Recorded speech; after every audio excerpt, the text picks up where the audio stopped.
Denver, I want to let you guys know about some dates. I will be at Comedy Works South, November 21st through the 23rd. Go to ryansickler.com. Get your tickets now. Let's have some fun out there. This episode of The HoneyDew is brought to you by MyBookie and Columbia College. More on that later. Let's get into the do. You're watching The HoneyDew with Ryan Sickler at your mom's house.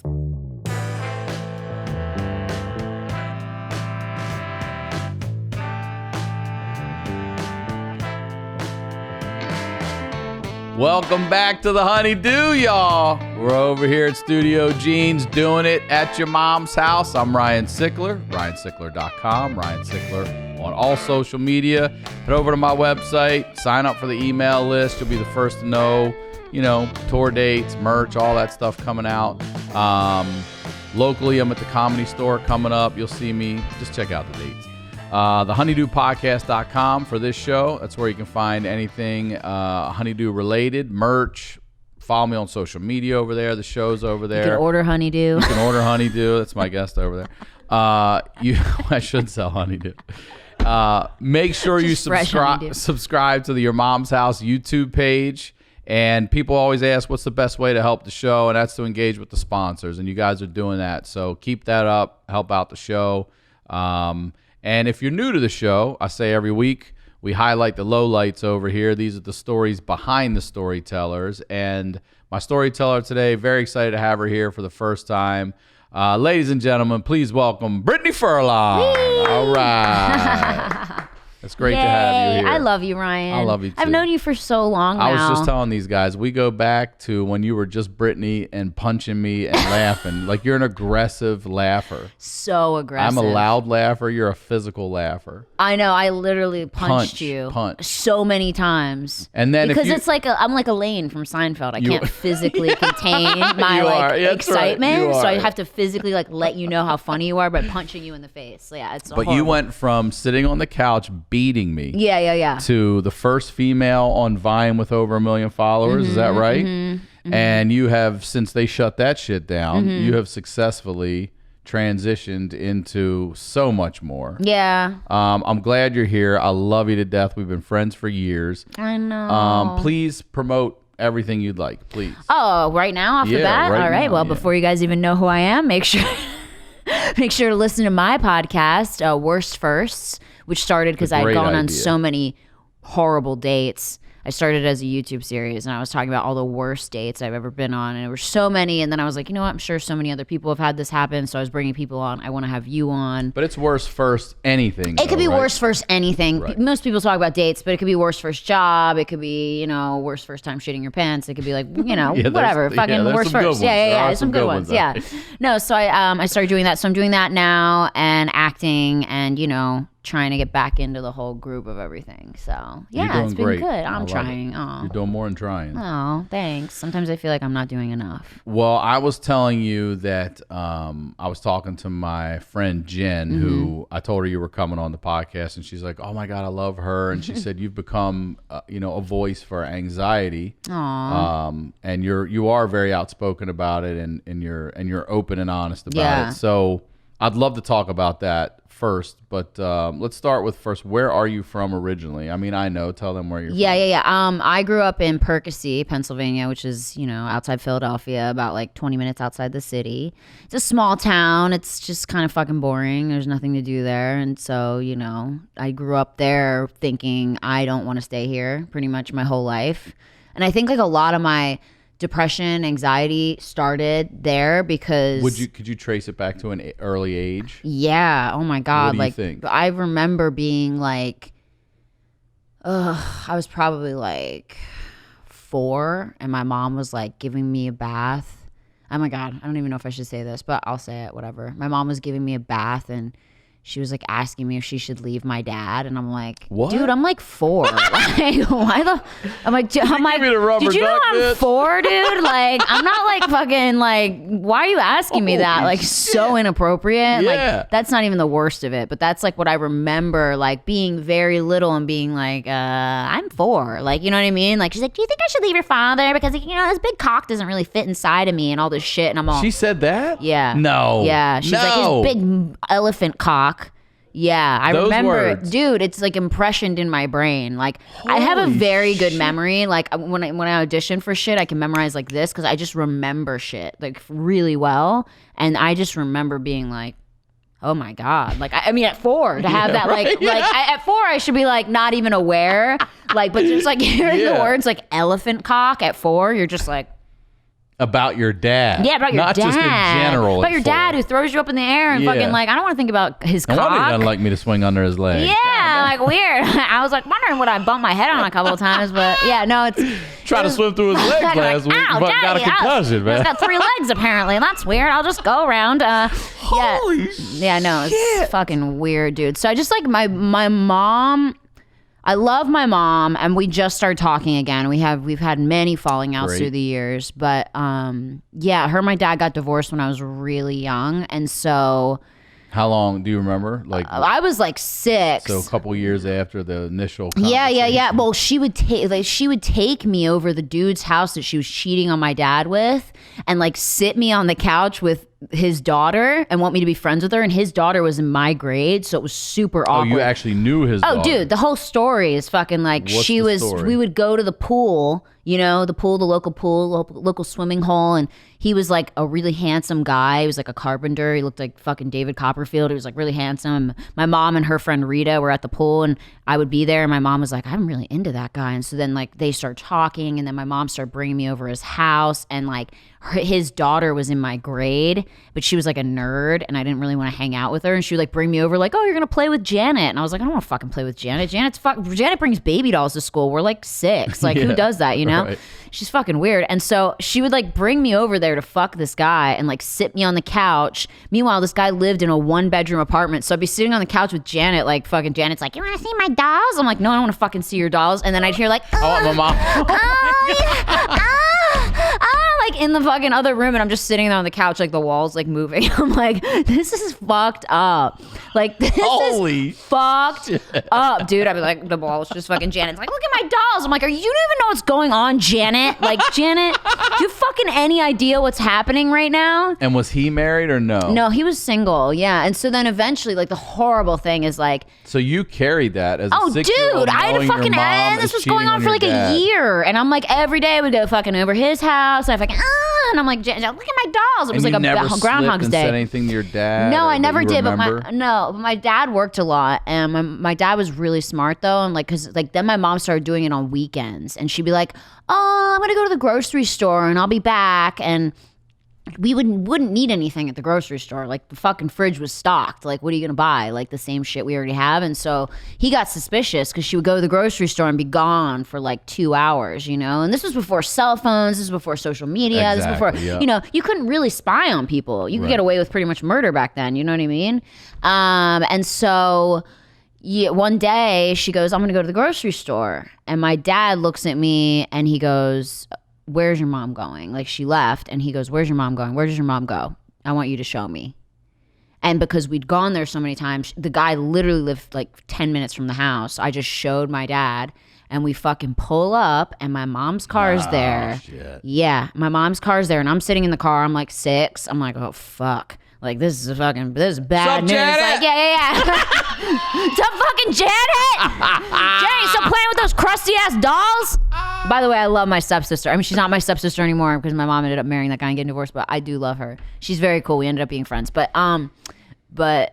so then my dad fucking walks up to the door, and I'm just watching it all in the fucking little like car rear view mirror. It's like just a suburb neighborhood. Dude, it's like a fucking apartment complex that's behind like another house. Like, it's like hidden kind of. And my mom's car was there. I see my dad knock on the door, and Dave answers, and then my mom's there, and I just see like them arguing and shit, and then my dad leaves, and then that was like the fucking straw that broke the camel's back. And then my mom was like, I'm leaving you for Dave, and like Dave was like he was a carpenter, so he didn't make as much money as my dad. My dad made a lot of money, like not a lot, but like good, you know. And what did your dad do? He's a civil engineer. Okay. And so then my mom leaves my dad, like pretty much just leaves me and my brother, like whatever, like went totally fucking crazy, and we just had like. So your dad raised. So my dad raised me and my brother by himself. Right. Yeah. He had sole custody. That was my dad. Yeah. That's great. So like my dad and I are really close, and You know, you do have a good he did a relationship with really that. good job. Like for being a dad on his own, like having to work so fucking much. I mean, he worked from 6 a.m. to 9 p.m. every night and would come home and take us out to dinner. And it was just like a lot, you know? That's a long day when you're carrying an elephant cock. Dude, fucking, I don't even want to think about that. It's so gross. A lot of fucking, I just throw up on your That's a lot of hours. Ew, Ryan. Ew. I don't want to talk about my dad's penis anymore. Just fucking drop that shit. So then my anxiety and shit started then because what I started doing was, or so my psychiatrist says, I started creating mascot syndrome because my parents were always fighting. And my mom was always flying off the handle. Like my mom would fly off the handle and like stab someone. Not like fly off the handle and just be mad. She would like literally physically attack people and like break shit. Her stab like, your dad or hit your dad? Yeah. She chased my dad around our kitchen table with a knife. Damn. And like that's why she's mad at me because I did this documentary called The American Meme. Yep. And I shared that and she was so furious that I've told the world that. And I'm like, well, you shouldn't have done it when I was a little kid. So don't fucking do shit like that to your kids and then get mad at them when they tell people later like it was fucked up. You know what I mean? And then she's like, well, there's more to that story. He was cheating on me too. And da-da-da. And I don't give a fuck who's cheating on somebody. You don't fucking chase somebody around a table with a fucking knife in front of your kid. You just don't do that. You wait till you're asleep. Yeah. If you're going to kill him, wait till I'm fucking asleep. You know what I mean? Like, God damn it. Like, don't get me involved. Now I'm going to try to break this shit up and I'm going to get stabbed, you know? Like, oh, I'm 6, you know? Like, it sucks. So I started getting anxiety because I was constantly trying to diffuse situations and calm her down. And because she didn't get custody of us. Did she want it or did she lose it? She kind of disappeared with Dave for a while. And then when shit started... Janet, he didn't have custody of Janet. Janet was with her mom, but he had a visitation or whatever, right? So... when I think shit started to go a little south with Dave after a year, then all of a sudden my mom was like, I miss my kids. I want my kids. I want them. And then went to court with my dad and freaked the fuck out in front of the judge. And the judge was like, nope. Like, oh, wow. Dad gets sole custody. You can have visitation with, what is it called? Supervised visitation. There's supposed to be like a person from the court or like my grandmother and my aunt had to be there. Otherwise we weren't supposed to be with her because she's fucking flipping out. Like, you know, it's life. She was just flipping out off the handle. And so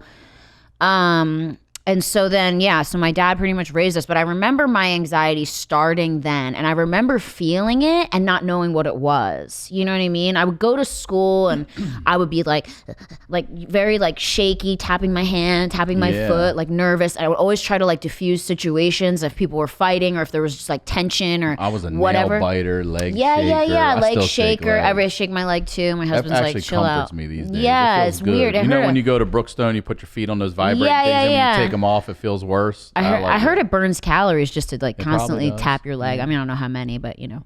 Anyway, so as a young girl too, are you having issues like, I mean, you're being raised by a single dad, like, you know, training bras, periods, oh my God, it was so awkward. A woman and you don't have your mom in your life on a daily basis, or is she checking in? No, I mean, my mom was like, my mom was just like in and out, but she was so unstable for most of my childhood, constantly drama. Like it was never like, I keep saying like, I hate that I say like so much. Sorry guys, it's the worst.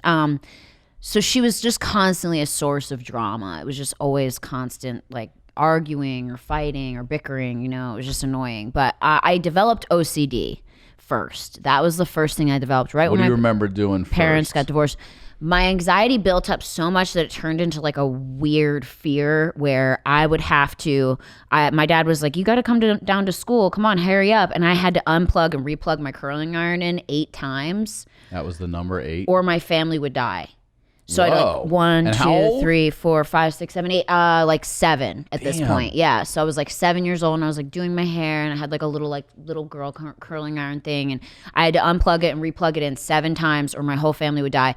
And then I'd have to go downstairs, go back up the stairs, go downstairs, go back up the stairs 7 times or 8 times. I don't remember what the number was. And you just developed that habit, that number, that pattern? It was, I think it was 8. It was 8 or 7. Anyway, so I would go up and down the stairs that many times and come back down. And my dad noticed I was like taking so long to get downstairs to go to school. And he was like, what the fuck is she doing? I'd have to lock the door, unlock it, go back inside, lock the door. Every day, all these rituals. I had so many, and I couldn't not do them because then I was afraid, if I do that and I go to school, my dad's gone, my brother's gone, my dog. I loved my dog, Buffy. She was a little Cocker Spaniel. I was like, then the curling iron's going to be on, and then the house is going to burn down, and Buffy's going to fucking get, on fire. It was horrible, right? So then my dad started noticing I started doing it, and then it turned into a physical thing where if I bumped into you, I'd have to bump you 8 more times to give it back.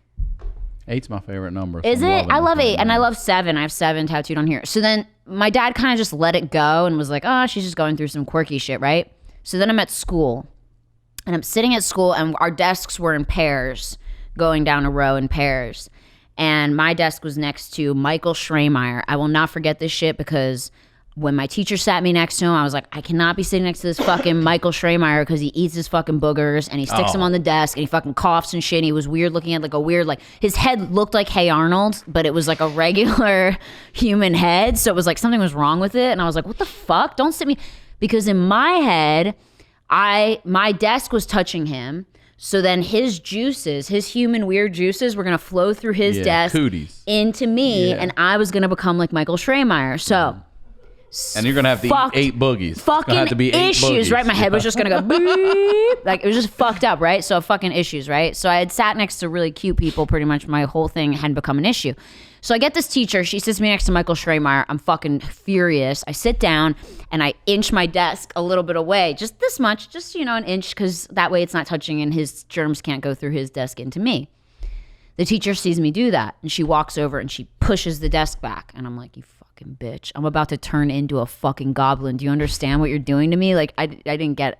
So I move the desk back. As soon as she turns around, she hears me do it. She comes back. She moves it back again. And then I waited a little bit till she went and sat down at her desk. And then I fucking inched it really. But those fucking desks, they're like, it's like no matter how, like it's like no matter how fucking nice you try to do it, they're like these metal school desks. And so they make noise. And so she gets up, she pushes the desk back and she goes, leave it, really mean to me. And I just start crying and I run out to like the little common area that you have, your pod or whatever it is, right? So she comes out to the pod and she goes, what is wrong? Why won't you leave the desk? And I told her, I said, because Michael Schreemeyer's germs are going to flow through the desk and go into me and I'm going to look like Michael Schremeyer. And like freaked out, right? And she was like, whoa, send this kid to the counselor, right? So just right down to the counselor. And then the counselor found out I had OCD and realized that I was doing all these rituals and tapping people and tapping it 8 more times. And then I got into therapy and got rid of it eventually. At what age did you get into therapy? Young. I was like 7. It was like all because of the divorce. Away. Like I was very... Right, yeah. Yeah, I was very... but I was so glad my parents got divorced. That's the weird thing because my mom was so stressful on me that when she left, I was like, thank fuck. Like it was like calm, and quiet because my dad's... Same. Right? Same. My grandmother so used to say normal. it to me all the time. Ryan, you have calmed down so much in the last year. I'm like, I don't have that stress anymore. Once the source of the fucking craziness leaves, you're like, thank fuck, I can just chill, because my dad and my brother were so mellow. And so I was happy my parents got divorced, but people were, by then the damage had been done. I'd seen so much, I'd gone through so much, and at such a young age. Yeah, I mean. And heard so much and watched so much, and I was just like, this is too much. And, and it continued because then, my dad felt bad for my mom, and so she would come over our house at like 12 o'clock at night.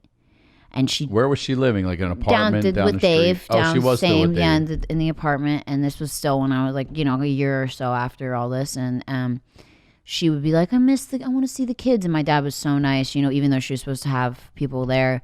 She would knock on the door at like 12 o'clock at night and be like, I need to see Brittany. And I'd be like in bed and my dad'd get me and bring me down and I'd get in the car with her and she'd be like crying and she'd just be like sitting there in the car. She'd be crying and she'd drive me like up by this place called the White Horse, which was like a bar, and she'd drive Dave me up and I there. are thinking about refinance. And Right. So she would be crying. So she'd be crying, and she'd be like, "I just want to let you know." Sick. She'd be like, "I'm letting you know I'm killing myself." What? Yeah, she'd be like, "I'm just wanting to let you know that I'm killing myself." And like slowly, or she was going no, to? she's going to kill herself. So she wanted to say goodbye, and she's like, "And I'm going to leave everything to you and your brother, and I love you guys." And shit. I'm sitting there, and I'm like crying because I'm like, picture "No, day tomorrow, like, Mom." yeah, like, fuck, god damn it, like, give me a fucking break." That's a shitload for. Meanwhile, an I'm just like adult touching to everything, Yeah, like, God damn it! I gotta open this glove compartment 8 times.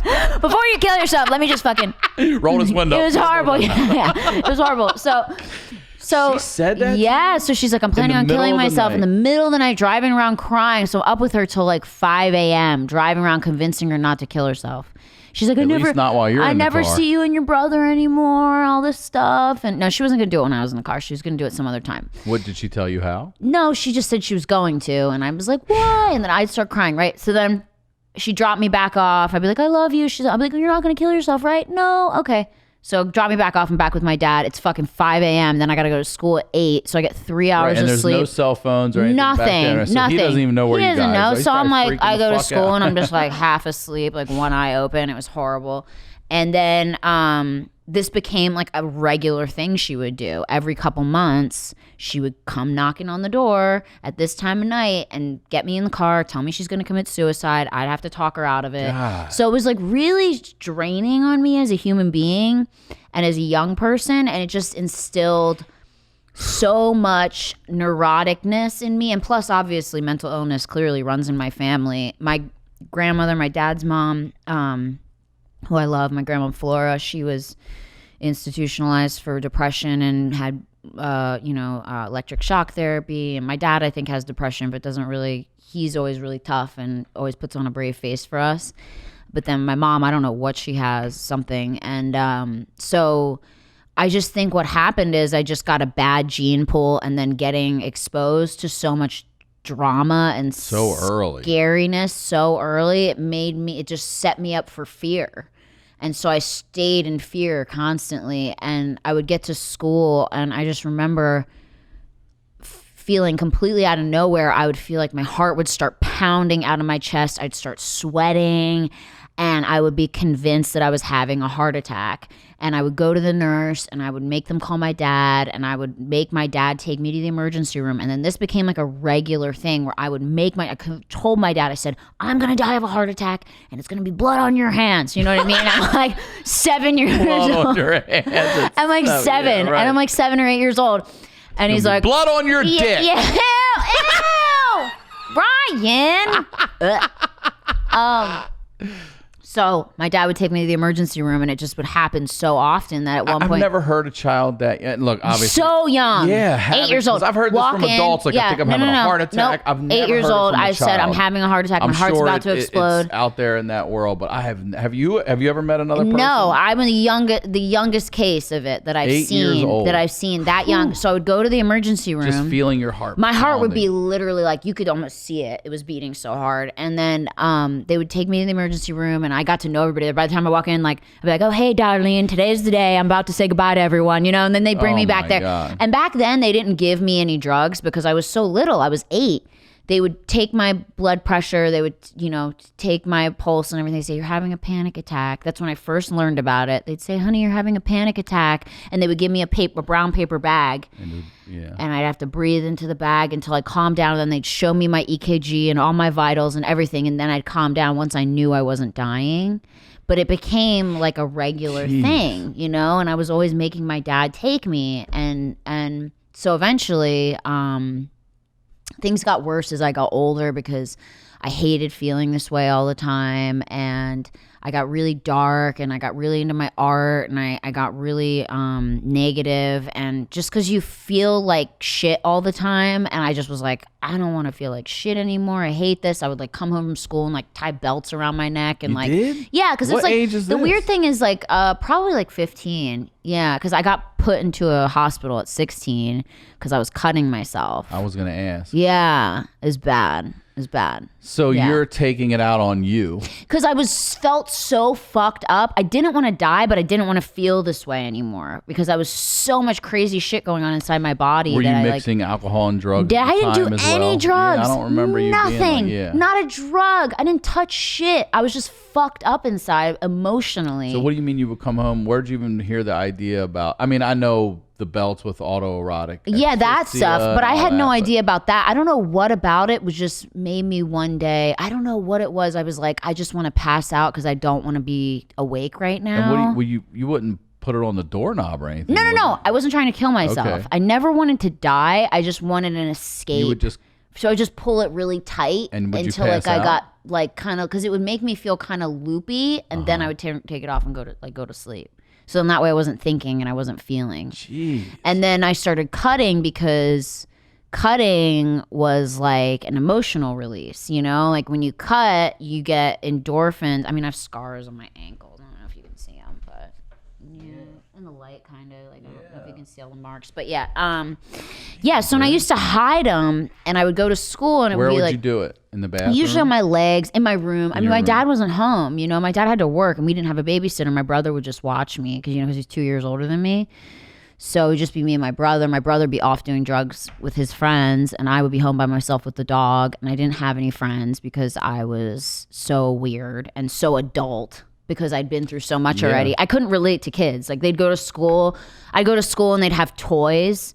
And I'd be like, why the fuck are you playing with toys? You know what I mean? Or they'd be talking about dumb shit. And I'd be like, what? Like, I just wouldn't get it because I was so grown up already, you know, like sitting, listening to people fuck and hearing about my dad's elephant dick and all kinds of shit. I was like, I'm way too advanced for this shit. How big's your dad's dick? Yeah. You don't know? You don't know? I couldn't handle it. I was like too grown up. I felt like a 30-year-old in like a 15-year-old's body. And so but see, you had the situation where in your relationship with your mine was the same, is you were actually responsible for being the adult in that situation. Oh God, I was like the parent. Of course you're not and still mentally or emotionally set to handle that. Not at all. Not even close. Like I was going through such a weird phase in my life. Do you remember the first time you cut yourself? The very first time you tried it? I don't remember the first time. I just remember, I don't even know how I got the idea. I think I remember coming home from school being so frustrated and I hated everyone. I would go to school and I would be funny. Like I got voted class clown. You did? Out of everyone in my high school, most likely to become an actress and class clown. Out of the girls and the guys. Wow. Because I was so outgoing and I would like be funny and make people laugh because I was always used to being the mascot, diffusing situations and that kind of thing. But I hated everyone secretly. And I would get home from school and I would be like, ugh, another fucking day, you know, take my clown mask off. Yeah, take your cougar mask off. Fucking Wiggles is tired, you know, like Wiggles the clown is very tired. You know, it's just fucking shitty. And then I'd get home and I'd be so depressed. I had no boyfriends. I had no real friends. I made one friend, my friend Nadine, who I still love and is one of my really good friends, who was also just raised by her dad and went through traumatic shit as a kid. So that's why I think we got along. And so I just, one day I was just like, I don't want to think about, I couldn't stop my brain and I didn't want to feel this way. And I just started cutting my arm and the relief. What did you use? A knife. Yeah, just like a knife from the kitchen drawer, you know, but they were like shitty, so it didn't really do much. It was like pressing super hard. It wasn't like some Guy Fieri shit. It was like horrible. It's like my dad's like fucking 2-for-1 knives at Kmart. I'm like, dude, this shit couldn't even cut a piece of fucking bread. Like, what the fuck? I was just sitting there all day, like it was horrible. So I would like cut my, you know, my leg or my arm. I don't know if you can still see. I used to not really do it on my arms as much because it would show, but on my legs more. Your leg. Yeah. So then I started doing that, and that provided like a weird release because it was like when you cut yourself and you bleed, your body kicks endorphins in, and so that was almost like a that's your high. It was like a high. Yeah. So that was my escape from all my anxiety and stuff for a while. And so I would go to school, be funny, come home, fucking slice my body up and go to sleep, right? But I never wanted to kill myself, ever. That wasn't the goal. You weren't hitting veins. You were No. This was very like superficial, just enough to draw blood. And then I'd be like, okay, I'm good. You know, it was weird. So then I would like put on like Radiohead, Karma Police and like go about my day and then come back to school. Let's take a quick break and tell you about our first sponsor, MyBookie. If you want to put your extensive sports knowledge to the test, then get it done at MyBookie. With the NFL in full swing and the NBA and NHL seasons upon us, it's time to get off the sideline and get in on the action with MyBookie. If you're the kind of guy or girl who likes to bet a little to win a lot, try a parlay. Pick your locks for the week, put them together in one parlay bet, and when they all come through, the rewards will be huge. So if you're going to bet this season, do the smart thing and go to MyBookie. No one gives you more ways to win. If you're tired of watching the games from the couch with nothing to gain, MyBookie wants to get your mind off everything else and back on the game. The best part is if you join right now, MyBookie will double your first deposit. That's right. If you put in $1,000, they're giving you $1,000. That's double your initial deposit you can use on all your favorite picks. Use promo code HoneyDew to activate the offer. That's promo code HoneyDew, HoneyDew, to double your cash. Visit mybookie.ag today. You play, you win, you get paid. Our next sponsor is Columbia College. With Truition at Columbia College, your education is one low price. There's no fees, no book costs, no surprises. Do not play games with getting your education. Truition lets you budget for the true cost of college. So they've eliminated all the fees from the application to graduation. They provide e-textbooks at no charge, and with e-texts, you can highlight important sections and add personal notes to the material. You can also convert e-text to audiobooks so you can listen to content on the go. Truition is for all undergraduate and graduate students taking classes online or in the evening at any of our 30-plus locations. Columbia College was founded in 1851 and has been accredited for more than 100 years. 8-week classes are held year-round so you can earn a degree quickly. Their mission is to improve lives by making college affordable. That's the truth. That's Truition. Apply today at mytruition.com/honeydew. Now let's get back to the do. So then I went to school, and I was like 15 at this time, and then they were doing what is it called, physicals, because some of the kids, I went to public school, some of the kids in my school, their parents didn't have health insurance and wouldn't take them to the doctor, so they made it mandatory that everyone at school had to get a physical at school. So they had like a doctor come in, and they were doing it grade by grade, right? So I just hear this over the what's it called, speaker or whatever, audit, whatever. And so they said, we're going to have physicals. And I was like, oh, fuck. Because I knew I was cutting myself. I was like, I'm going to get, they're going to like see this shit. Oh, I fucking, you can see all the lines. It looked like I'd been attacked by a cat. Yeah. So I go down, they call my class down. Everyone's in line, taking time, all the girls. And then you got to get undressed and get your physical and then leave, right? So it's my turn, and I go in and I go, I don't feel comfortable with this, and I don't want you to see my body. And I acted like it was about body stuff. And so they were like, you have to. Everyone's doing it. It's women. There's only women. We'll have only the nurse inspect you. We'll bring the principal down. She's a woman, whatever, right? They made like a big fucking deal about it that I just couldn't say no to getting undressed in front of them, which I think is kind of fucked up. So finally I get undressed, and I knew as soon as I fucking took my clothes off, they were like, oh. And then I was like, fuck. And then they were like, are you cutting yourself? And I was like, no, I washed my dog and it scratched me. Is that what you what the fuck do you think, Sharon? The fuck? So yeah, so they were like, that's a problem. You shouldn't be doing that. Are you okay? So like, fucking bring me to the principal's office, make a whole fucking scene out of it. Call an ambulance like I'm fucking dying or some shit. Yeah. Call and then fucking. You gotta be walked out in front of the school and shit. Well, at least they were courteous enough to wait till everyone was on lunch, so that everyone was in the cafeteria and no one saw it. But they walked me out to the ambulance. They put me in an ambulance, and the thing that sucked is that my dad was out of town at the time, so my aunt was watching us. So they call my dad. My dad's out of town. They call my aunt, and I go to the hospital. And I remember I go to the hospital, and they put me in this room, and the room has all rubber furniture. Like a fucking blue rubber table, rubber chairs, like some real fucked up shit. And I'm like, oh God, like what am I gonna do? Fucking gouge my eye out on the corner of a chair or some shit, you know? Like fuck, I'm not even trying to die or anything. And you know, the social worker comes in because my dad wasn't there. My dad was out of town, and my aunt, and then I would have felt helpless if I was out of town and my child my dad. I felt so bad for my dad. Is more who I felt bad for. And So then the social worker comes in. Well, I didn't mean that. I just mean what an awful predicament to be in as a parent. Awful. Especially because he didn't travel a lot. So it was like happened to be like a shit time. Yeah. So that's what sucks. So then a social worker came because he was out of town. And then my aunt, I felt so bad. She didn't know what to do. She was just like, oh, like, I love you. I don't know what the fuck this is. And she was really sweet. And then the psychiatrist comes in, the hospital psychiatrist, and they're like, why are you cutting yourself? I'm like, well, why the fuck do you think? You know what I mean? Like, happy people don't do this. And I was like, I'm depressed. I don't want to feel this way. I told her how I feel. And, you know, she was like, well, you're not allowed to do that. You know, like, you're not allowed to fucking cut yourself. It's not healthy, blah, blah, blah, blah, blah, all this shit. And I was like, I'm going to do what I want to do kind of thing. And then it turned into, you know, me getting put into this place is just shitty. It was like the worst place ever. I'm not even going to say the name of it, but it was a hospital for people, you know, like I want to say mental hospital. It's like halfway.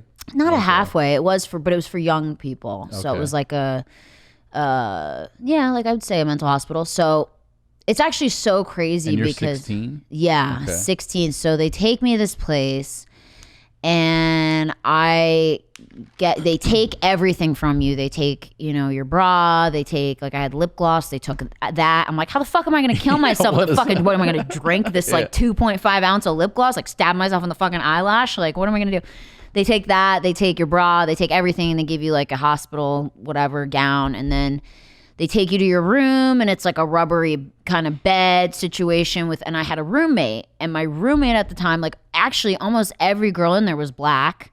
I was like pretty much the only white girl. There was like a white guy, and it was really crazy. I was like, this is like the weirdest situation I've ever been in, and the first night I'm crying because I feel helpless, you know. I'm like, I'm stuck in this fucking, it smells like shit, it's dirty, it doesn't, not well taken care of place.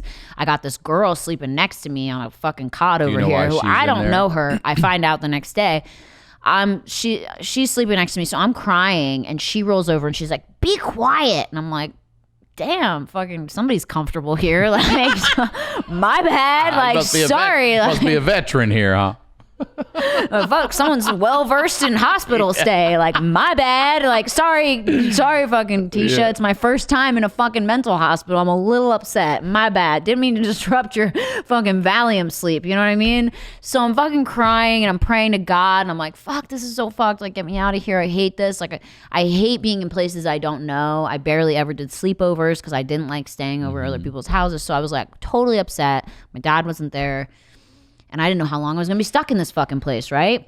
And so I'm crying, and then they do checks, which is like when a nurse comes in every couple minutes, like I'd say like 10 or 15 minutes, they come and they just look in your room, and then they shut the door, which is also awful if you're trying to fucking sleep. Yeah. Like every 15 minutes, all right, like it's fucking annoying. So the nurse comes in, and I'm crying, and she was a fucking bitch, and she comes up to me, and she, you know, the couple times she checked, I was still crying, and then she comes up to me and she goes, you're coming with me.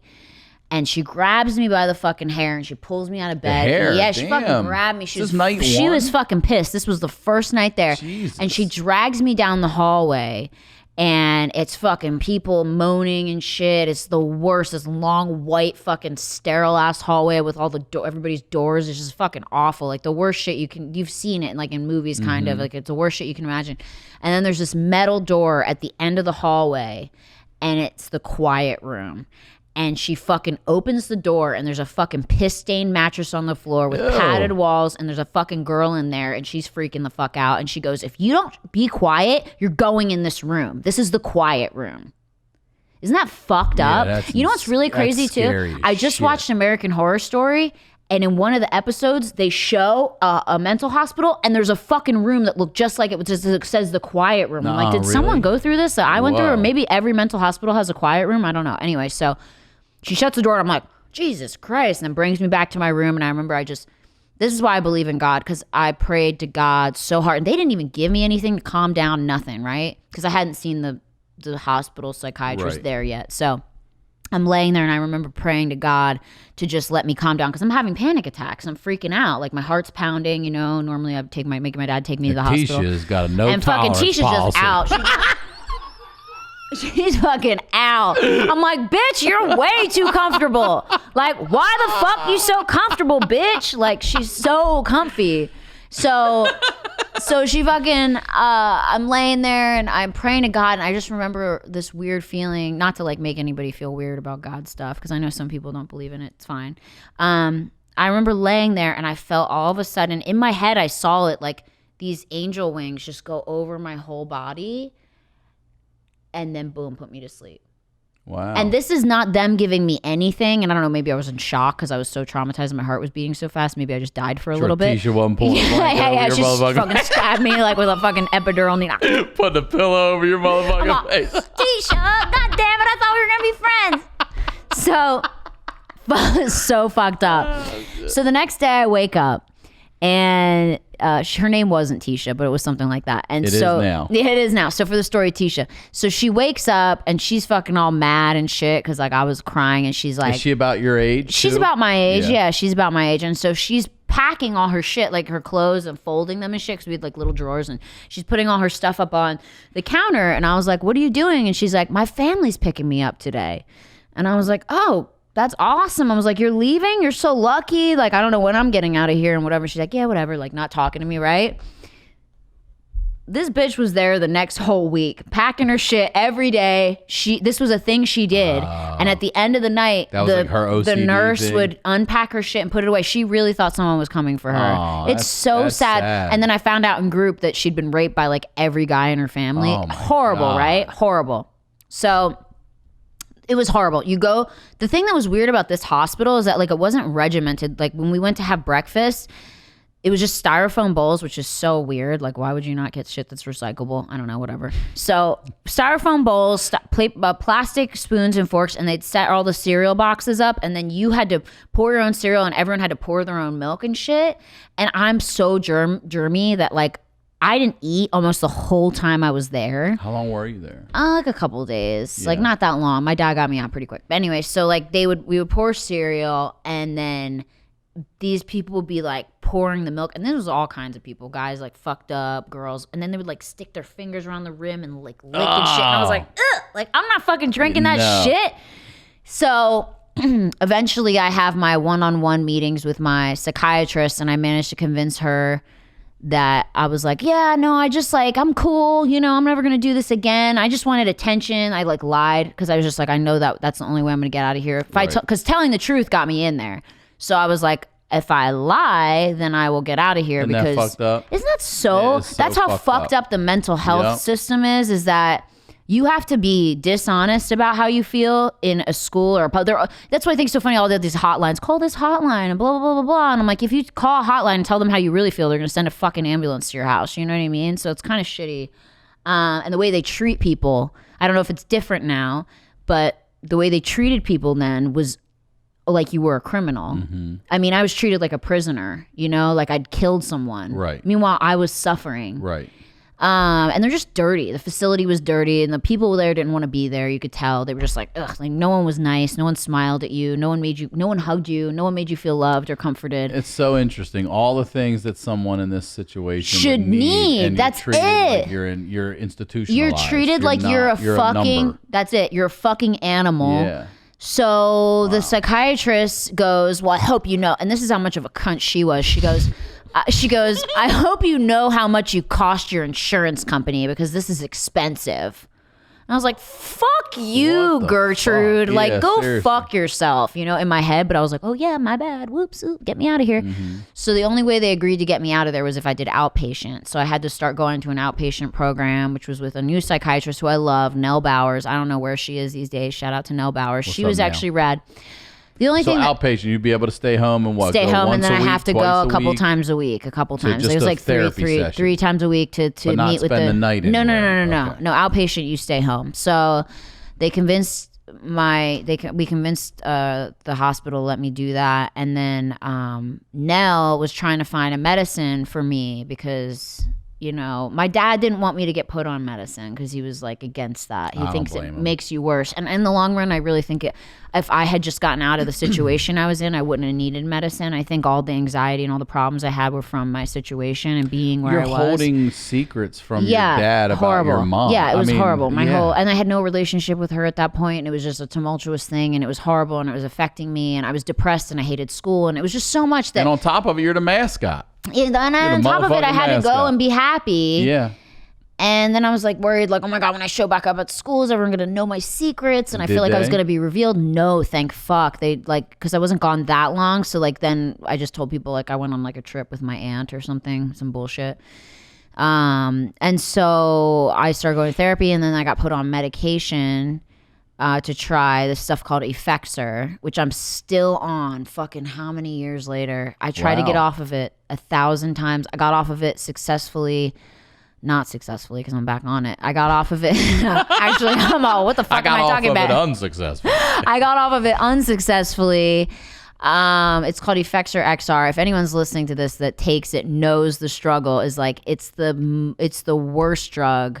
Is it crazy side effects? No. Or? The thing is if you try to get off of it, it's like heroin withdrawal. Really? Your body freaks the fuck out. Like you get sick, you get like dope, like I don't know, not that you've ever done heroin, but you get like dope sick where you're like you just feel like you're gonna fucking die. And so and then it lasts forever. 17? And I've been on it since 17 years old. So they started me at a super high dose. Well, not super. Some people are on like 300, 500 milligrams, which is insane. But they started me at 150, and I'm a little person. I was even littler then, so that was a lot for me, extended release. But it got rid of the panic attacks. It did. It did. So it got rid of the panic attacks, completely gone. I was able to live my life. It made me tired, but... Did you stop? Stopped cutting eventually, yeah. Eventually, okay. I cut even a little bit when I came back from the hospital. I did because I had not gotten on the medicine yet, and I was at dinner with my dad, and I reached to grab something, and my long sleeve went up, and he saw it, and he looked at me, and we just made eye contact, and then he fucking chased me up the stairs and like put me down. He's like, "Why are you doing this?" And he was crying, and I was like, "I'm sorry." Like it was awful. So I just never did it again because I made my dad fucking cry. That was the time you stopped. Yeah, because I made my dad cry. Yeah. Like this was like the strongest figure in my family who just was like unbreakable. My dad's so tough. Like my dad just had cancer and beat it, thank God. Prostate cancer, really bad. He had to go get chemo, radiation, like it spread up to his like groin area, and it was not good. And the whole time I would call my dad and be like, "Dad, like, are you okay? Like, what's going on?" My dad would be like, "I'm great." Every other person would be like, "Oh, I feel sick, I'm achy, like feel bad for me." You know, he's like the most non-victim I've ever met. I'd be like, Dad, how do you feel? He'd be like, "Still with my hands." I'm like, "Dad, making jokes, making jokes with your nuts rotting off. Like, what are you doing?" Dad.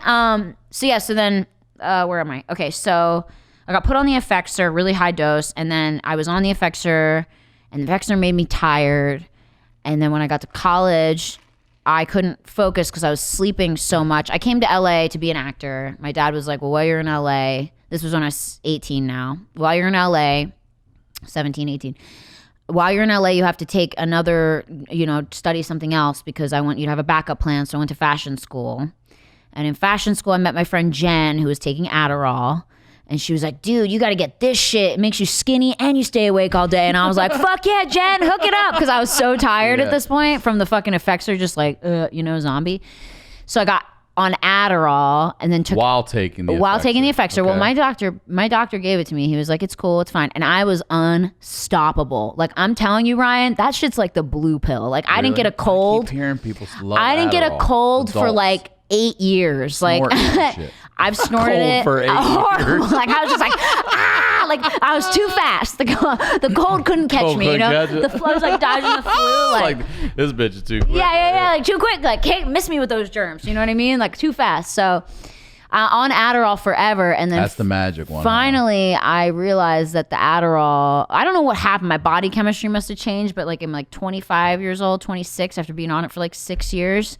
My heart started to get like because it makes your heart fucking beat, which is weird that it didn't give me anxiety. Yeah. Because I was on I was on the right. high dose of Effexor, so that was keeping me from having the panic attacks. And I took that at night, and then I took the Adderall to wake up. And you take the Adderall to wake up, you're like, ding, like a robot. You know, you could be tired as shit. You take the Adderall, and you're like, I'm ready for service. Like it's, and then you take your Adderall shit, and then you go about your day. And so I was like taking basically up or down, up and down, up and down, up and down all day for 6 years. And then finally my heart, I started getting weird chest pains in my heart, and I go to the cardiologist, and he goes, you have a basically like the Adderall was making my heart beat so crazy that it made one of my, I don't know if it's not a mitral valve prolapse, but it's something anyway. The tube of my heart like malformed. Whoa. And so you have a flap on your heart, something regurgitation. And so blood was spilling over my heart and kind of essentially drowning my heart. If my heart was beating too hard. Because of the Adderall racing my heart too much, it made the valve malform. And so I had to stop the Adderall. And so that was when I lost my life force. There it goes. Yeah. And so I learned, I know, which is crazy because I'm already so hyper. Yeah. Can you imagine me on fucking Adderall? No, that's what I'm saying. I think this is residual Adderall. I do, because I wasn't like this before. I think it's in my brainstem. I've always known you to be a fucking psycho, right? Yeah. So it's like, I think it's in my brainstem. It's just leaking out. So then I stopped the Adderall, and now I just was on the Effexor, and then he said, and it could be the Effexor too, so you might want to consider reducing some of the Effexor. And then I'm of course on Googling, oh, this Effexor can fuck up your heart. Okay. So then I start decreasing the Effexor, and it's the worst thing I've ever gone through in my whole life. Like you felt it like right oh away. My God, like the anxiety, years of anxiety, unaddressed anxiety, just fucking in my stomach, just, hey, it's our time, like release the Kraken. And it just fucking came out. And I started having panic attacks again. I started freaking the fuck out, but I was like, no, I'm going to do this. And I wasn't leaving my house. And I was staying in the house all day, and I was dating a guy at the time, and he was really nice, and he kind of took care of me and loved me through this. I don't know how, but he did.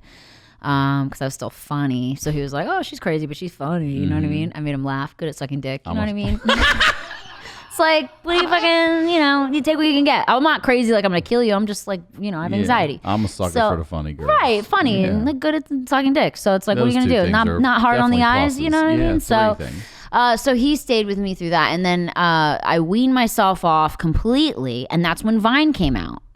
And I wasn't leaving my house. And if you notice, like if you go back to my beginning Vine videos when I first started doing it, I look fucking like hell. I look like a skeleton. My under eyes are all dark. I look crazy. And I started making these videos because I was like in the house, not going anywhere, doing anything.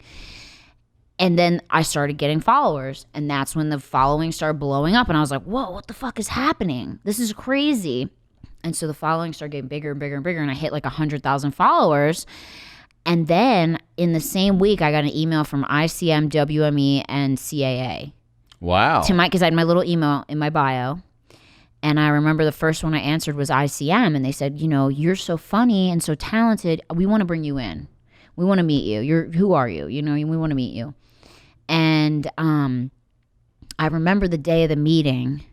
I had somehow my boyfriend at the time, my boyfriend Randall, hooked me up with this manager, okay? Yeah, she was like a lady who did like a couple shampoo commercials, and she was like, yeah, fucking veteran actress, you know what I mean? Like her fucking, I've had some I'm not going to say her managers. name because I don't want to like whatever, but she was basically like, you know what I mean? Eventually she was like, can I be in your Vines? I was like, damn bitch, you were supposed to be the veteran actress here. Right, yeah. Right, so she's much older than me. So she goes with me. Well, the day of, I had the meeting at ICM, and I was shaking and vomiting and freaking out because I had to leave the house. And this is how bad my anxiety was, because I was on no medicine. Because you were leaving the house. That's what you're nervous about. Not meeting ICM. No, just leaving dying. The house. Being out in public, being around people that I don't know, with this manager who I don't really know. I didn't feel safe. And I'm like, my biggest fear is like when I'm out in public, I'm like, oh my God.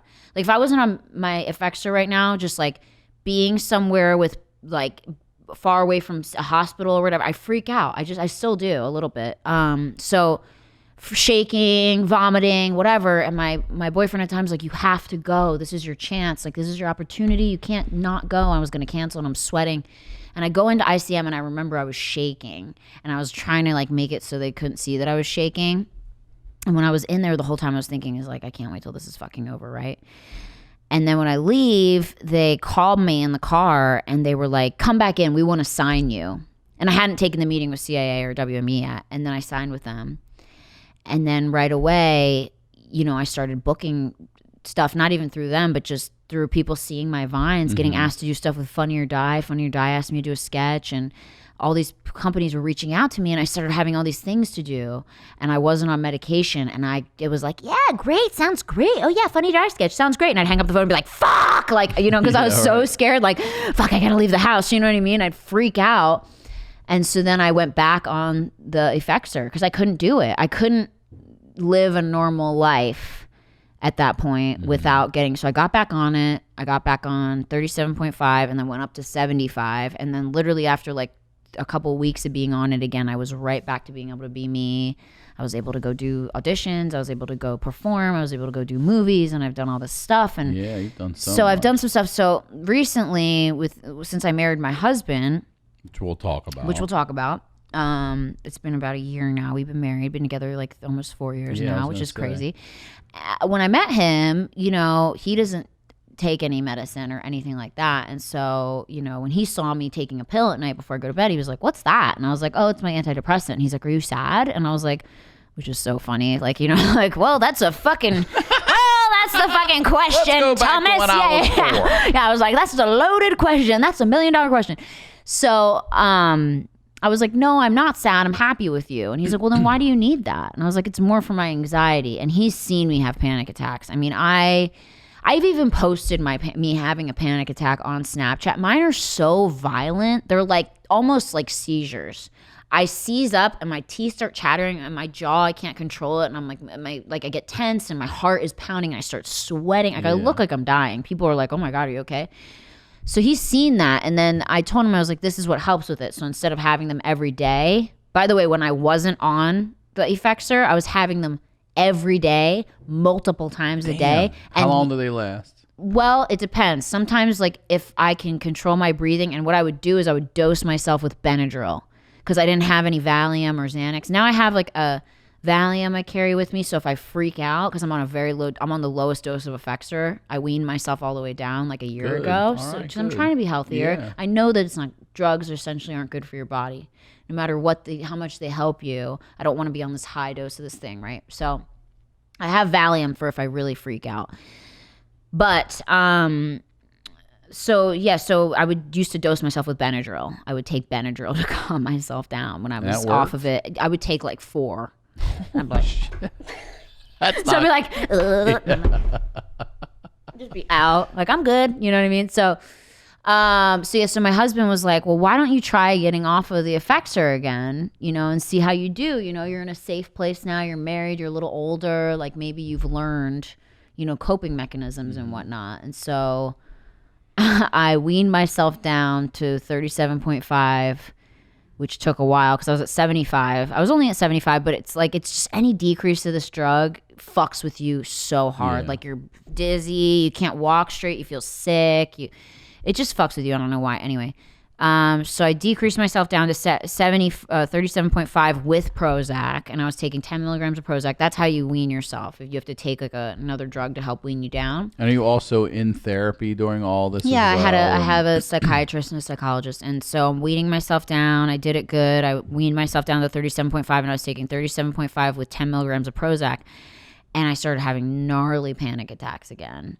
And it was the worst. And do you know why? I think I just wasn't reacting well to the Prozac. Okay. I've never reacted well to Prozac, and decreasing the Effexor will do that because all of a sudden my brain's not getting the non-epinephrine and you know, the serotonin that it needs. So your brain starts to kind of malfunction. And so I knew this was going to happen. And so I just fought it out, and I started looking up all these other natural ways. I stopped taking the Prozac because I felt like it was making me worse.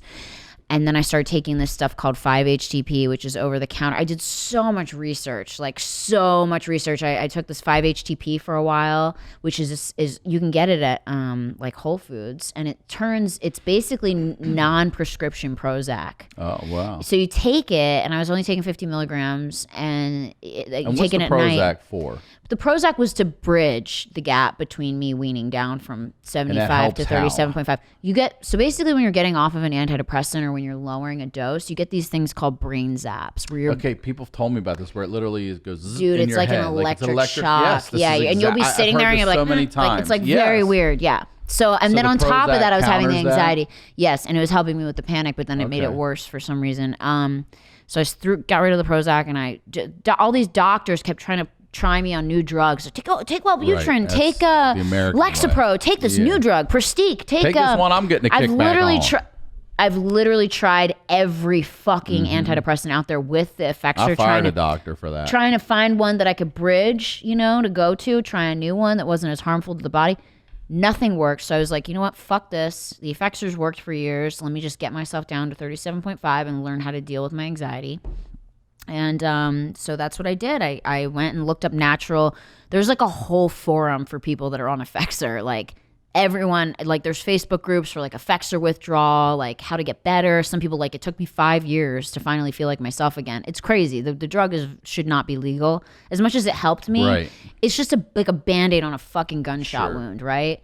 So, so then I started taking the 5-HTP. That kind of helped me mellow out a little bit. And then one day I just stopped taking the 5-HTP and was like, bitch, you are going to fight through this. And I started using CBD and then I had the Valium for emergencies. And now here I am. And I'm just on the 37.5. And I almost canceled this podcast today because you said I woke up this morning and whenever I have something to do, but I know my body now. You know what I mean? Like in the past, I'd be like, fuck, cancel. I've got to go to the hospital. Now I know my body on days that I have shit to do, big things, auditions, this, anything. My body throws myself into a tailspin. I wake up sweating, feeling like I'm going to throw up, heart pounding. I'm like, oh my God, I'm sick, And then I would go and do the job and then I'd come home and I'd be like, oh wow, I feel fine. So I realized that it's me spinning myself out, I get future tripping because that's what I've learned. Have you tried Emdr therapy? So this is what I actually think has also really helped me. I had TMS. Do you know what that is? You know who talked about it? Neil Brennan talked about it, and another female comedian who actually sadly did kill herself, Stevie, that girl. Do you know who she was? Yeah, I know of her. Yeah, she had TMS done. So TMS is called transcranial magnetic stimulation. So it's for people that, like me, who have tried almost every antidepressant and are very, very, fucked up and need something that's to help their brain. So it's magnets, and they put them on your head, and you wear like this cap. I could show you a picture of it. I didn't post about it. I was going to, and then I was like, I talk a lot about anxiety already, and I don't want to like make, I posted a little bit on my Snapchat. But yeah, so you put this cap on, there's magnets, and they jolt the magnets in certain ways to do therapeutic effects on the brain, and the magnets shock your brain. Yeah, there it is right there. Oh yeah. And I used the BrainsWay machine, and I did theta burst, so I only had to do it for a week. Some people have to do it for like a month, but I was there for like every day for how 40 minutes a week, 40 minutes. Getting my brain. And every day 40-minute session, 7 day or 5 day? 7 day. Wow. And so do you feel it? Yes, but you're not painful. Right. It just feels like a tapping or like a knocking. And then I noticed afterwards I feel kind of like weird, right? Because it's affecting your brain, right? And so I don't know. I would describe it almost like as a lobotomy light, because I've noticed since I had it done, I don't have panic as much, which is great. But I have noticed that I'm a little bit, I have trouble finding words. Okay. And I never had that before. I would like point at a light and be like, light, but I wouldn't be able to even get to that, So I feel like I almost had like a little bit of a lobotomy in a way, even though that's probably a little too harsh. But I think it helped. If I had to weigh the pros and the cons, I would say from being where I was, having to take something with the Effexor to just being able to be on this low dose of Effexor, I would attribute that to the TMS. But I think, I probably need more of it too, because eventually you have to get boosters. It's almost like a thing, but it helps a lot of people. I mean, the depression, I did the anxiety protocol, but they have a depression protocol. And your brain is basically split up. One side's depression, one side's anxiety, and then the middle, ironically, is OCD. So right in the middle, right down the center. The middle's OCD. So they manipulate the magnets and they fire them off, and then when certain parts of your body move, that's how they know they're in the right spot. So I did the anxiety one. Okay. It's crazy, right? Yeah, but I think it helped. I do. That's great. I asked about EMDR because I had I heard about Drew EMDR on, and Dr. Drew was like, I kept telling him about this was new anxiety, or so I thought. And it was a little bit of fear of not flying. I always say it's fear of crashing. Oh God, I hate flying. Turbulence. All of a sudden, turbulence bothered me. Never bothered me before at all. What made it all of a sudden? Because you have a daughter? Well, yeah. And then heights, fear of heights. And I was never scared of heights. But in this, and the good thing about EMDR is there's an end to it. It's not this ongoing talk therapy. There's a solution. And what I found out was, so Stella, my daughter, almost got hit by a car in December, and it freaked me the fuck out. In front of you? What happened? She walked out on the road? No, she was running around her brother to go to her mom, but her mom's car was across the street, and she was about to step out, and this car was fucking flying. And I screamed like I've never screamed. She froze, and then her mom grabbed her because her mom didn't see her coming. Oh my God. You are so lucky. The thing the thing I said to the therapist was, I couldn't stop thinking about what didn't happen. What didn't happen. Oh my God. And that's she goes, traumatizing. your anxiety from your father's death and finding him dead in his bed and your grandma dying in front of you and giving her CPR. She's like, all that is mortality. Yeah. And losing her is opened up this fucking death can is of my worms. biggest fear too, and that was what it was. So we were able to pinpoint what it was and then what it caused and then start dealing with that. So now with just meditation and, I've already feel a huge difference. Meditation, a huge difference already. But the therapy and the meditation, all of it. And there's no medication. No, good That's for the you. thing. There's no medication. And not that there's shame in medication. No, not at all. I'm just saying like, I was excited that this was something that I could tackle with, and I got right on it too. I mean, if Dr. Drew tells you go to a fucking therapist, you're going to a fucking therapist, And so what is EMDR essentially? Like, what do they do for that? So I've heard about it. People keep telling me to try it. I need to try it. It's the alternating sides of your brain. Okay. And what it has allowed me to do, I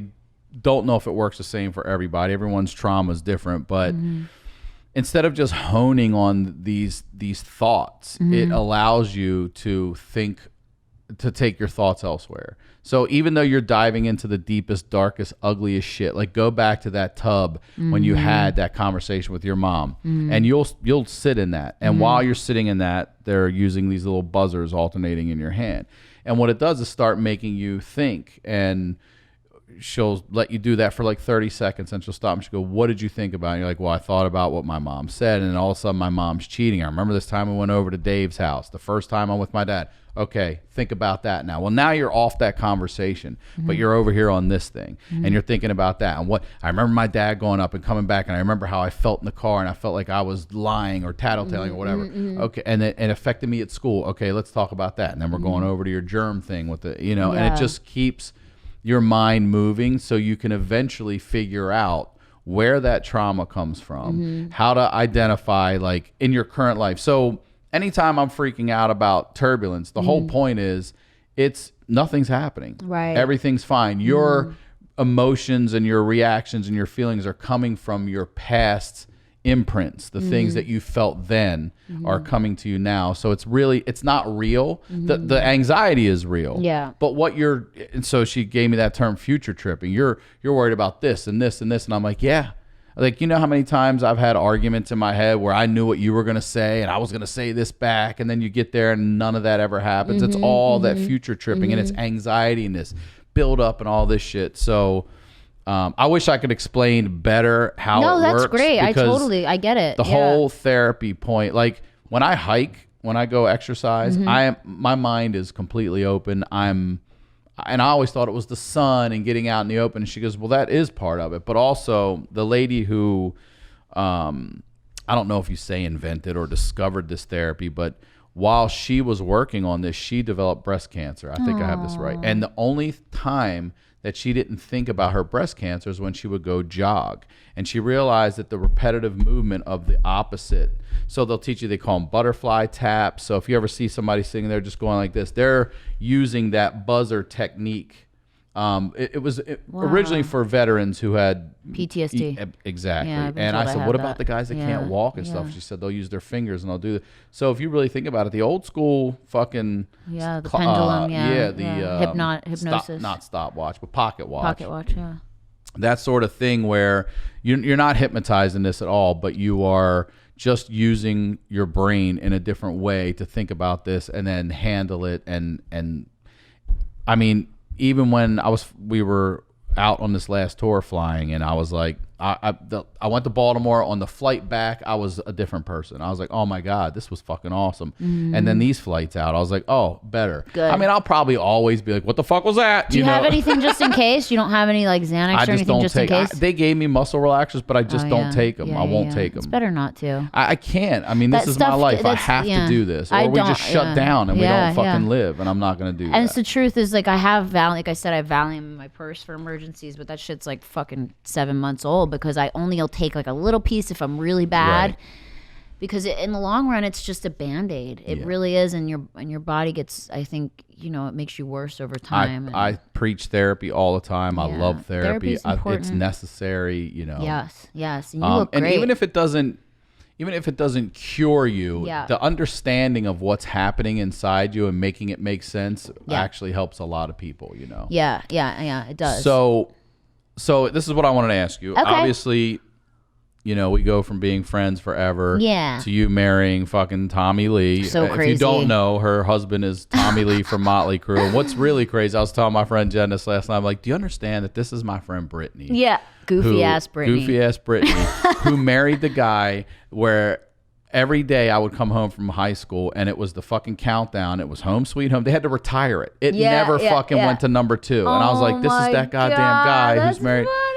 So I love it. I'm happy as shit for you because you seem very happy, genuinely. I love him so much. He's the nicest guy in the whole world. For someone who has, and I love hearing that, for someone who has so much anxiety, you've really put yourself out in front by marrying someone, marrying him specifically, and then I would watch you get bashed for age difference and all kinds of shit just outside of the fucking gold digger bullshit and the young and old shit. So how do you deal with that? I mean, that's got to be, that's all new experiences. So annoying to me because like I feel very old just because of all the things I've been through. I'm tired. I've been through so much shit. I mean, you heard shit at 4 that I don't think I heard until So I'm exhausted. I felt like a 30-year-old when I was 16. Now I'm 33 and I feel like I'm like 85. I'm like, all right, let's go to Marie Callender's and have a pie.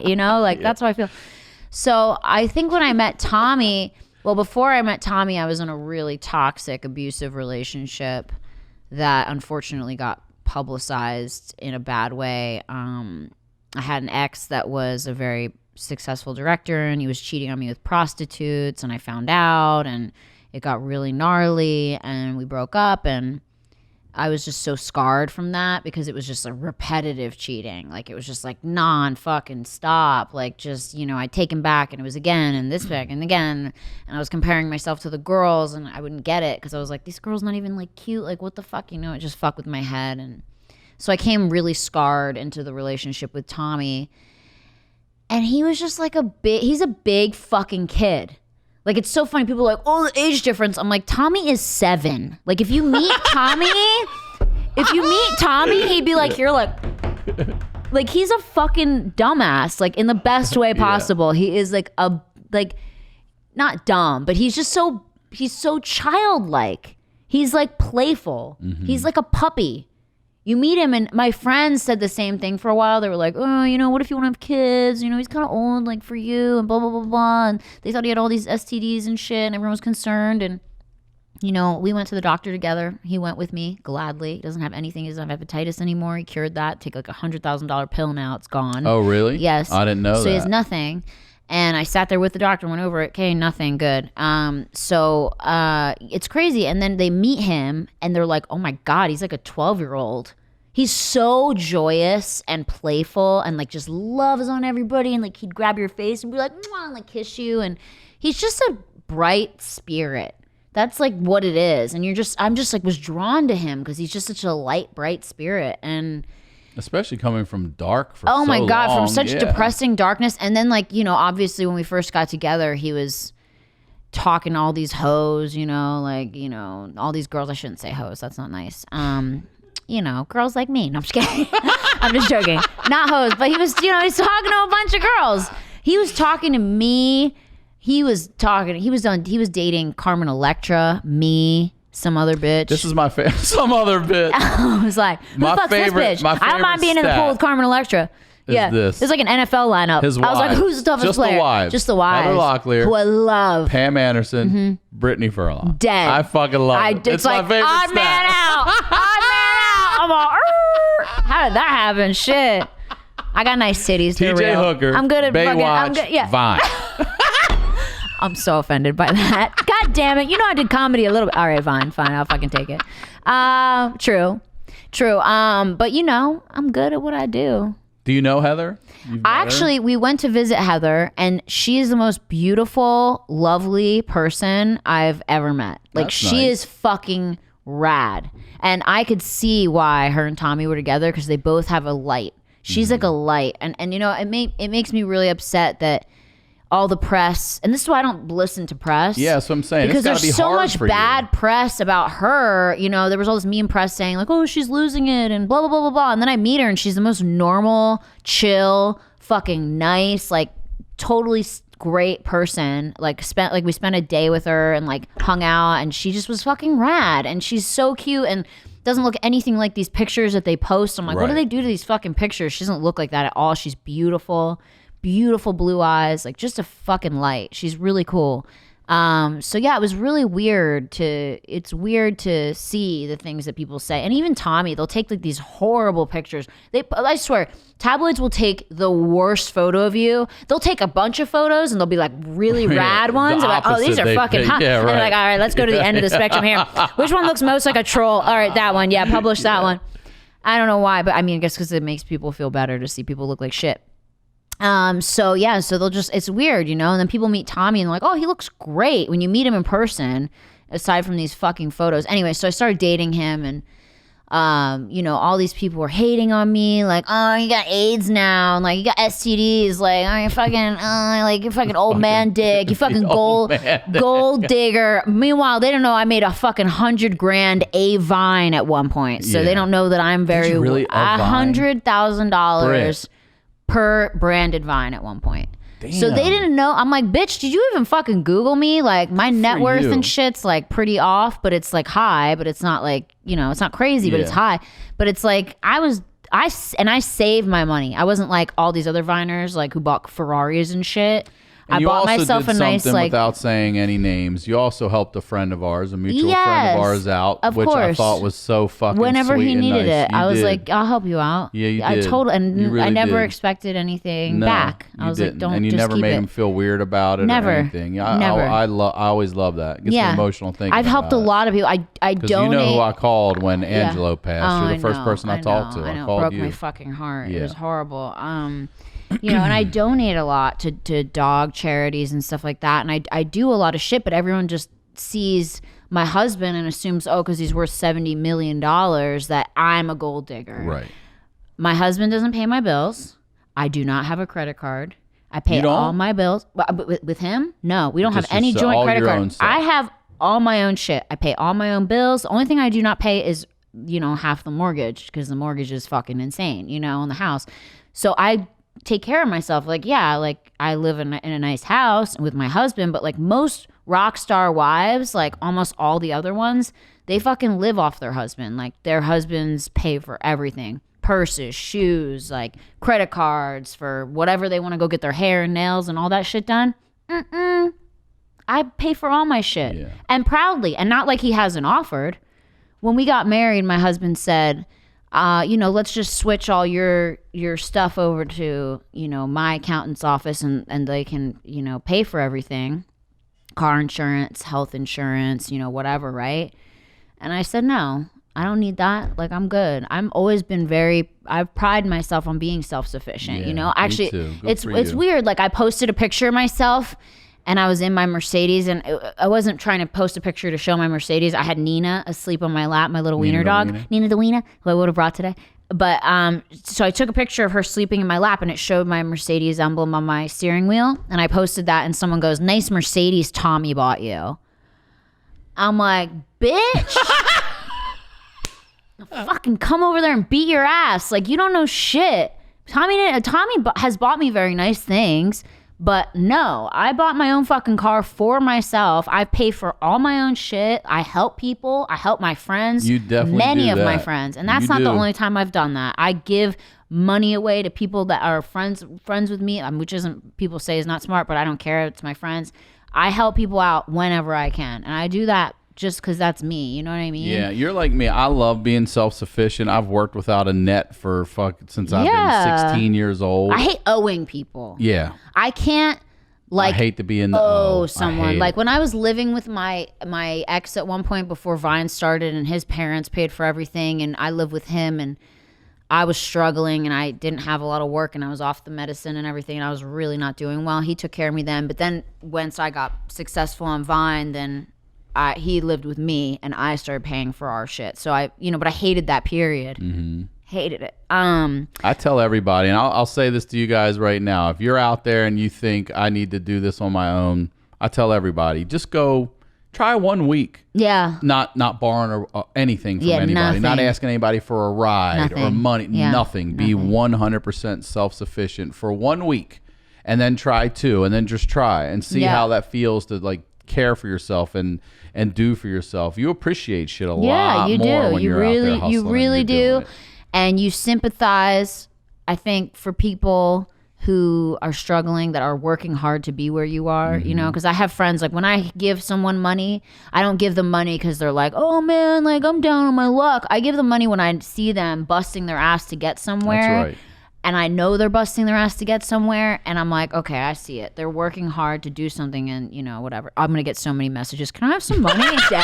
Listen, can I get $300? Hey girl, I'm in college. I'm kind of broke. I already get those messages as it is. But anyway, so yeah, the fucking the gold digger shit is the worst. Like, I'm like, could you pick that's just low hanging fruit. It's fuck, dude. Anyway, so yeah, I mean, and then the age thing is like, I don't really want to have kids anyway, because I don't think I could mentally handle it. I think having a child's a beautiful thing, but I also worry, because my dad said my mom was different before she had kids, and I worry that I worry that maybe different in what way? She wasn't as I don't know. Neurotic, just crazy. Yeah. She wasn't as crazy. He's like, she changed after she had children. She got worse. And that does worry you. And that worries me, because I'm like, I would never want to bring a child into this world and do to them what was done to me. Yeah. I would fucking never want to do that. And I'd be so hyper conscious of it, but I just think, it's probably not in the cards. I'm probably just going to have a bunch of dogs. Well, you don't complain about that. There's like a fleet of dachshunds just like fucking riding them down the street. Like, I just love fucking dogs. Dogs are so therapeutic. Do you have a dog? You don't. You travel too much. Cat. But fucking, and cats, all animals. Like, they're so fucking rad. I love animals. So that'll be it for me. Well, I love you. And thank you so much for coming on here. For real. I love you, girl. I'm proud of you. You've come such a long way. Thanks for having me on here. Thank you for being here and for being open and honest. Yeah, I know this of course. stuff is not easy to talk about. And I've said it so many times. And thank you for being a role model to people out there that do suffer from don't be fucking embarrassed. Yeah, like, it's kind of like, not. I have people come at me all the time, and they're like, oh, you're trying to make anxiety trendy. I'm like, I'm just trying to cure mine. If you want to call it making it trendy, I'd rather people talk about it. That's right. Than not. Put your own bullshit You know what I name mean? on it. Yes. Like, I don't give a fuck if somebody's talking about it just because they want to feel like they're part of something. Right. Like, as long as we're having this conversation, everyone then has it's it. important. You just don't even, like you said, back in the day when you're bouncing your leg and doing, you don't even know that that's anxiety. Yeah. You have it. You don't even know what the definition is. So exactly. Thank you again a million times. I love you. Please, I love you too. One more, promote everything again. Please. Okay, so just Brittany Furlan on all social media, and then I have my podcast Worst First, which is not as deep as this podcast. This podcast is rad. It's basically this is like my podcast is like the fucking surface level of this podcast. I'll be coming on with my work. Yeah. We talk about like dumb shit on there, so it's really fun. If you just love to laugh, it's like a good, laughy podcast. Just Worst First, and yeah, that's it. Brittany Furlan on everything else, and follow my husband too, Tommy Lee. He's very funny. He is. He's a good guy. I should have him come on here. I want to meet him. Yeah, I'd love to have him on. He would be great on this He'd be show. I'd love to great. hear. People would love to hear his Oh fucking my low lights. God, he has so many. Well, set it up. I will. And then I'll come do yours. Yeah. And I am Ryan Sickler on all social media, ryansickler.com. We'll talk to y'all next week. Bye.